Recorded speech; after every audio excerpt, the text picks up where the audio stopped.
Last কবে যে আমি শুক্রবারের দিনটা আরামায়েশে কাটিয়েছি নিজেই ভুলে গেছি। শুক্রবারের দিন সবার জন্য ছুটির দিন হলেও আজকে আমার জন্য অনেক কাজ, আর এতগুলা কাজ আম্মু একা করলে অনেক বেশি কষ্ট হয়ে যেত, তাই আমিও কাজে লেগে পড়লাম।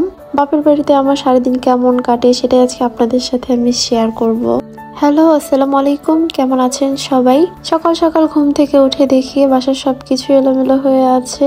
এক ঝলকে আমি দেখেন রুমটা সুন্দর করে গুছিয়ে ফেললাম। বাসায় যেহেতু অনেকদিন মানুষ ছিল না, এজন্য একটু বেশি ময়লা পড়েছিল, সবকিছু ক্লিন করলাম। আর এগুলো করতে গিয়ে আমার অবস্থা একদমই বেহাল, আমাকে সবাই একটু ইগনোর করবেন। এইদিকে আব্বু সকাল সকাল বাজারে গিয়ে দেখি তার জামাইয়ের পছন্দের গরুর মাংস নিয়ে আসছে। গরুর মাংস পছন্দ করেন এমন মানুষ কিন্তু খুব কমই আছে, তাই না?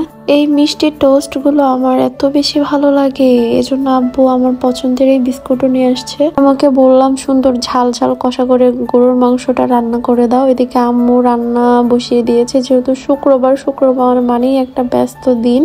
আমরা বাঙালিরা কিন্তু সচরাচর শুক্রবার আসলেই সব ধরনের কাজ করি, ঘরের কাজ, দেন ভালো মন্দ খাওয়া। তো এই দিক দিয়ে আমি কাজ করতেছি, আম্মু এই দিক দিয়ে রান্না বসায় দিছে। এইভাবে আম্মুর হাতের গরুর মাংস রান্নাটা কি যে মজা লাগে। এদিকে দেখতেছি আমার জামাই তো সেরকম সাজগোজ করে শুক্রবারের নামাজে যাচ্ছে। এটাই হলো মেয়েদের জীবন। ছেলেদের সপ্তাহে একদিন হলেও কিন্তু ছুটি পায় তারা, বা তাদের একটা ছুটি সময় আসে। আর মেয়েদের ঈদের দিনও কাজ করতে হয়, অসুস্থ হলেও কাজ করতে হয়, খারাপ লাগলেও কাজ করতে হয়, আর ভালো মন থাকলে তো কাজ করতেই হয়। বিবাহিত জীবন অনেক সুন্দর, তবে এই সব বিষয়গুলো ভাবতে গেলে মনে হয় বিয়ের আগে কত ভালো ছিলাম। বিয়ের আগে আম্মুকে মন চাইলে কিছু করে দিতাম, না হলে নাই, নিজের ইচ্ছা মতো জীবন চলতাম। আর এখন মাথার উপরে এত দায়িত্ব, চাইলেও এগুলো দূরে সরিয়ে ফেলতে পারি না, না চাইলেও করতে হয়। এটাই হলো মেয়েদের জীবন। এদিকে সন্ধ্যা হয়ে গেছে, সন্ধ্যায় আম্মু সুন্দর করে দুধ চা নিয়ে আসছে। বিস্কুটের সাথে দুধ চা খেতে কি যে ভালো লাগতেছিল। আর এত বেশি ঠান্ডা পড়ছে এখন, ঠান্ডার মধ্যে কোনো কিছুই করতে ভালো লাগে না। আমি তো সারাদিন কম্বলের মধ্যে শুয়ে আছি। আর যেহেতু বাপের বাড়িতে আসছি, অলস জীবন যাপন করতেছি। আচ্ছা, এই ঠান্ডার মধ্যে আপনারা কি সবাই প্রতিদিন গোসল করতেছেন? সবাই একটু সত্যি কথা কমেন্টে বলে যাবেন। আপনারা আবার ভাইবেন না যে আমি গোসল করি না, আমি কিন্তু প্রতিদিনই গোসল করি। যাই হোক, মজা করলাম।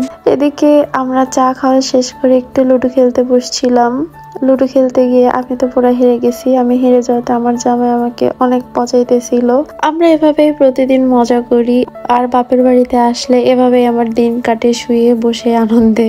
রাতের বেলা আমি দেখতেছিলাম বাইরে হালকা হালকা শিশির পড়তেছিল, কুয়াশা কুয়াশা ভাব। তো আমি একটু ছাদে গিয়েছিলাম। ছাদে গিয়ে দেখি আমাদের ছাদে এত সুন্দর সুন্দর এই ফুলকপি লাগাইছে বিভিন্ন কালারের। মাশাআল্লাহ, অনেক সুন্দর হয়েছে গাছগুলো।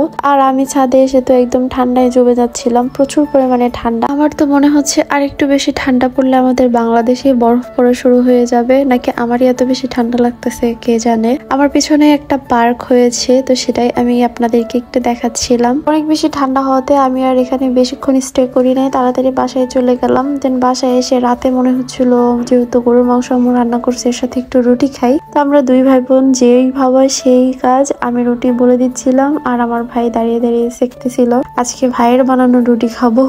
মাশাআল্লাহ দিলে আমার ভাইটা অনেক বেশি কাজ করে, অনেক কিছু বানিয়েও খাওয়ায়। আজকের মতো এতটুকুই। বাপের বাড়িতে আসলে আমার দিন কেমন কাটে সেটাই আপনাদের সাথে শেয়ার করলাম। দেখা যাবে নেক্সট ভিডিওতে। আল্লাহ হাফিজ।